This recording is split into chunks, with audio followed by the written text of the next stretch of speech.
কোনো রকম ওভেন ছাড়াই একেবারে গ্যাসের চুলায় দোকানের মতন একেবারে মুচমুচে টোস্ট বিস্কুট বাড়িতেই বানিয়ে নিতে পারবেন, শুধুমাত্র হাতের কাছে সামান্য একটু সুজি থাকলেই হবে। নমস্কার বন্ধুরা, আমি অসীমা। আমার আবার একটি নতুন রেসিপিতে আপনাদের সবাইকে স্বাগত জানাই। আশা করছি আমার আজকের রেসিপি আপনাদের খুবই ভালো লাগবে। ভালো লাগলে অবশ্যই একটা লাইক করে দেবেন। চলুন তাহলে রেসিপিটি বানানো শুরু করা যাক। টোস্ট বিস্কুট বানানোর জন্য লাগছে আমাদের এখানে সুজি। আমি একটা বাটি মেপে 1 বাটি সুজি নিয়েছি, যে কোনো প্যাকেটে সুজি নিলেই হবে। এখানে আমি 200 গ্রাম মতন সুজি নিয়েছি। এবার এই সুজিটাকে একটা মিক্সিং জারের মধ্যে আমি নিয়ে নিচ্ছি। এবার যেই বাটিটা মেপে আমি সুজি নিয়েছি সেই বাটিরই অর্ধেকটা আমি চিনি এখানে দিয়ে দিলাম। মিষ্টির স্বাদটা কিন্তু আপনারা একটু বুঝেই দেবেন, তবে বিস্কুটের মধ্যে খুব বেশি মিষ্টি হলে ভালো লাগে না, তাই আমি কিন্তু হাফ বাটি এখানে চিনি ব্যবহার করেছি। এবার চিনি আর সুজিটাকে ভালো করে একটু মিক্সিং জারে আমি গুঁড়িয়ে নিয়েছি, তবে খুব বেশি কিন্তু মিহি করে গুঁড়িয়ে নেবার দরকার নেই। সামান্য একটু দানা দানা থাকলেও কোনো অসুবিধা হবে না। আমি সমস্ত কিছুর উপকরণ একটা বাটির মাপ করেই দেখিয়েছি, আপনারা আপনাদের যে কোনো পাত্রের একটা মাপ করেই নেবেন, তাহলে কিন্তু টোস্ট বিস্কুটগুলো খুব ভালো হবে। এখানে আমি যতটা পরিমাণে সুজি নিয়েছি ওই বাটিরই অর্ধেক দিতে হবে টক দই। সামান্য একটু লবণ দিয়ে দিলাম। আর ওই বাটি মেপেই 1 বাটির কিছুটা কম নিয়েছি এখানে আমি লিকুইড দুধ। দুধটা কিন্তু অবশ্যই এখানে একটু ঘন দুধ নেবেন, তাহলে কিন্তু বিস্কুটের স্বাদটা বেশ ভালো হবে। চাইলে আপনারা এখানে গুঁড়ো দুধটাকে জলে গুলেও ব্যবহার করতে পারেন। এবার সবকিছুকে খুব ভালো করে মিশিয়ে নিতে হবে। সমস্ত মাপ যদি ঠিকঠাক রাখা যায় তাহলে কিন্তু বিস্কুটের স্বাদটাও বেশ ভালো হয়, আর বিস্কুটগুলো বেশ মচমচে হয়।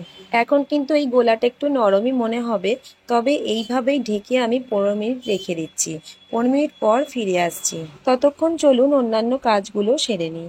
এখানে আমি একটা কেক টিন নিয়েছি। ঠিক এইরকম চৌকো কেক টিন নিলে কিন্তু বেশ ভালো হয়। যদি এরকম কেক টিন না থাকে আপনারা যে কোনো পাত্রের মধ্যেই কিন্তু এটা বসাতে পারেন। সামান্য একটু সাদা তেল দিয়ে চারিদিকে ভালো করে ব্রাশ করে মাখিয়ে দিচ্ছি।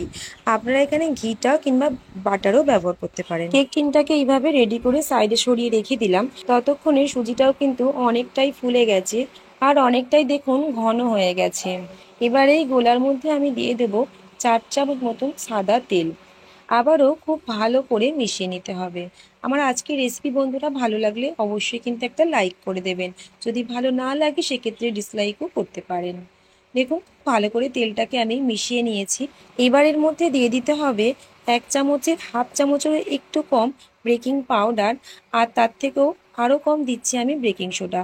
ওই 4 চামচের 4 ভাগের 1 ভাগ দিয়ে দিচ্ছি সামান্য একটু দুধ। বেকিং পাউডারটা তাহলে তাড়াতাড়ি অ্যাক্টিভ হয়ে যাবে। খুব ভালো করে এবার মিশিয়ে নিতে হবে।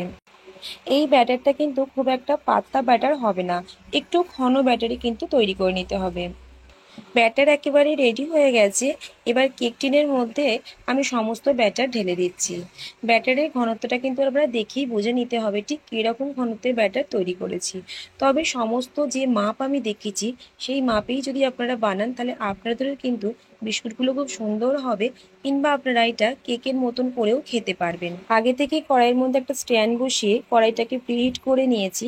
গ্যাসের আঁচটা কিন্তু একেবারেই এবার লো করে দিয়েছি, আর কেক টিনটা এখানে এবার বসিয়ে দিলাম, ঢেকে দিলাম। দিয়ে এইভাবেই আমি 30 মিনিট রেখে দেবো। 30 মিনিট পর ফিরে আসছি, তবে গ্যাসের আঁচ কিন্তু একেবারেই লো করেই রাখতে হবে। এখানে আমি কিন্তু 30 মিনিট পর ফিরে এলাম। দেখুন কেকটা কিন্তু কতটা সুন্দর ফুলে উঠেছে, আর এটা সম্পূর্ণ হয়েছে কিনা দেখার জন্য একটা টুথপিক দিয়ে আমি দেখিয়ে দিচ্ছি। দেখুন কোনো রকম টুথপিকের গায়ে কিছু লেগে নেই, তার মানে কিন্তু কেকটা একেবারেই তৈরি হয়ে গেছে। এবার এই কেকটাকে সম্পূর্ণ ঠান্ডা করে নেবার পরেই কিন্তু ডিমোল্ড করতে হবে। খুব সুন্দরভাবে দেখুন আমি ঠান্ডা করে নিয়েছি, আর সাইড থেকে কিন্তু অনেকটাই ছেড়ে এসেছে। ঠান্ডা করবার পর কিন্তু খুব একটা ডিমোল্ড করতে অসুবিধা হয় না। সাইড থেকে একটু ছুরি দিয়ে কাট লাগিয়ে দিলাম।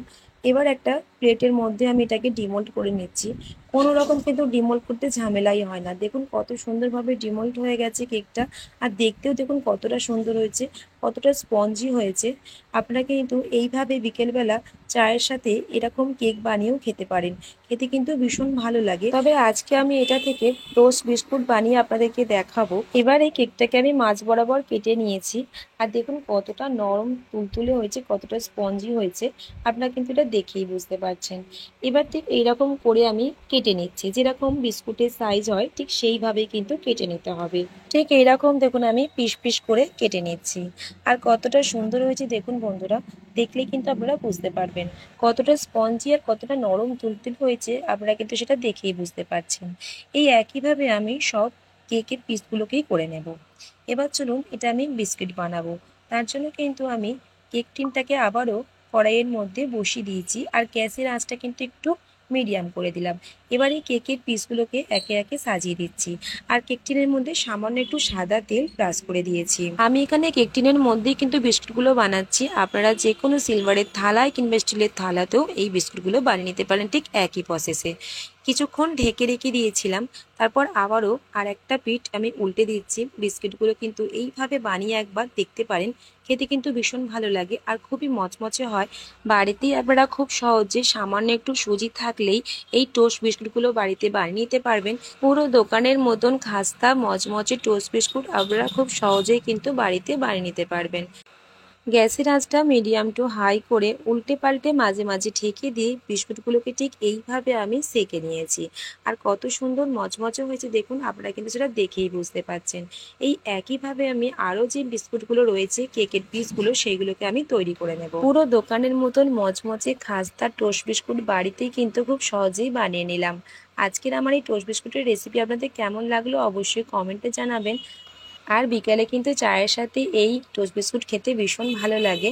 আর বিস্কুটগুলো কতটা খাস্তা হয়েছে আপনারা কিন্তু সেটা দেখেই বুঝতে পারছেন। আমার চ্যানেলে আপনি যদি নতুন বন্ধু হয়ে থাকেন অবশ্যই চ্যানেলটিকে সাবস্ক্রাইব করে নেবেন। আর যদি ফেসবুক পেজ থেকে আমার এই ভিডিওটি দেখে থাকেন পেজটিকে অবশ্যই ফলো করে নেবেন। আজকের মতন এই পর্যন্তই, আবারও খুব তাড়াতাড়ি চলে আসবো অন্য কোনো রেসিপির সাথে। ভালো থাকবেন, সুস্থ থাকবেন।